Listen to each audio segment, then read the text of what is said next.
Gusto nyo mag-renew ng NBA clearance pero naitapon nyo na yung NBA clearance nyo, paano yung number, paano ako makakakuha ng panibagong NBI. Guys, I'm not expert po pero based po sa experience. Mawala man yung NBA clearance po ninyo, okay lang po yun. Ang dapat nyo lang pong gawin is mag-create po kayo ng panibagong account gamit po ng panibagong Gmail account na hindi pa po ninyo nagagamit sa pag-open o sa pag-apply ng NBA clearance.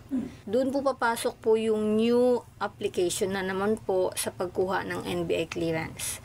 Okay lang po guys kahit na wala po kayong old na NBA clearance as long as meron po kayong mapapakita na dalawang valid ID kapag kayo po ay pupunta na mismo doon sa branch na pagkukunan po ninyo ng NBA clearance.